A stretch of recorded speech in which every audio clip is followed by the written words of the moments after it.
నంద్యాల జిల్లా పాణ్యం నియోజకవర్గంలో మాజీ ఎమ్మెల్యే టీడీపీ అభ్యర్థి గౌరు చరితారెడ్డి విస్తృతంగా ప్రచారం నిర్వహించారు. ఓర్వకల్లు మండలం పాలకొలను చింతలపల్లి గ్రామాల్లో రోడ్ షో నిర్వహించిన గౌరు చరిత ఆయా గ్రామాల్లో నెలకొన్న సమస్యలను ప్రజలు అడిగి తెలుసుకున్నారు. టీడీపీ ప్రభుత్వం అధికారంలోకి రాగానే అన్ని సమస్యల్ని పరిష్కరిస్తామని గౌరు చరితారెడ్డి ప్రజలకు హామీ ఇచ్చారు. వైసీపీ ప్రభుత్వం 5 ఏళ్లలో ప్రజలకు చేసిందేమీ లేదని ఆరోపించారు. సమస్యలపై ప్రశ్నిస్తే దాడులు చేయడం సహజమైపోయిందని మండిపడ్డారు. అయితే ప్రజలు ప్రశాంతంగా జీవించాలన్న ప్రాణాలకు రక్షణ కావాలంటే ఖచ్చితంగా టీడీపీని అధికారంలోకి తీసుకురావాలని గౌరు చరితారెడ్డి పిలుపునిచ్చారు. సీనియర్ నాయకులు సుధాకర్ రెడ్డి అన్న గారికి, సర్పంచ్ సుజాతమ్మ గారికి, అలాగే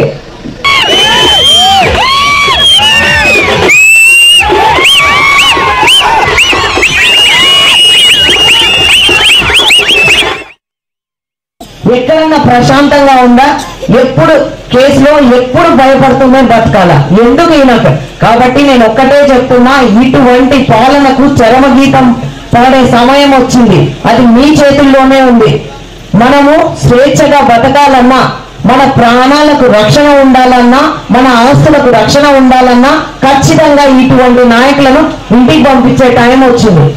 చూడండి అమ్మా, మన తాతలు మన తల్లిదండ్రులు ఎవరెవరు సంపాదించిన ఆస్తి మనకుంటే ఆ పాస్ పుస్తకాల మీద కూడా ఆయన ఫోటోనే. మనకు ఏమన్నా సర్వే చేస్తే పొలాల మీద ఉండే గాళ్ళు వేసే దానిపైన కూడా ఆయన ఫోటోనే. ఏమి మన తల్లిదండ్రుల ఫోటోనన్నా వేసుకుంటే, మన తాతల ఫోటోనన్నా వేసుకుంటే వాళ్ళ ఆస్తి మనం తింటున్నామన్నా ఆనందం మనకు ఉంటది. ఎవరి ఫోటోలు ఎంతో మంది ముఖ్యమంత్రులు పాలించినారు కానీ ఎవరు ఇట్లా ఫోటోలు వేసుకున్నా, ఈయననే ఫస్ట్ టైం. అంతేకాకుండా రీసర్వే అని భూములు రీసర్వే చేస్తా ఉన్నారు.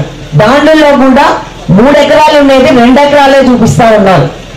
ఏమయ్యా మాది 3 ఎకరాలంటే ఆ ఎకరా కూడా రాత్రికి రాత్రే ఆన్లైన్లో చేసుకుంటారు వాళ్ళ పేరిట. రోజు మనం చూసుకోవాలా, నెలకోసారైనా మన పొలాలు ఉన్నాయా పోయినాయి ఆన్లైన్లో అని చెప్పేసి. ఇటువంటి పాలన జరుగుతా ఉంది. అధికారుల చుట్టూ తిరిగితే పట్టించుకోరు. మళ్ళా వైసీపీ నాయకులకు అధికారులకు వేల రూపాయలు ఇప్పించుకోవాలా మన పేరిట మళ్ళా చేయించుకోవడానికి. ఇటువంటి పాలన నడుస్తా ఉంది. కాబట్టి మీరు వేసే ఓటు మీ భవిష్యత్తుకు సంబంధించింది. ఆలోచించి ఓటేయమని కూడా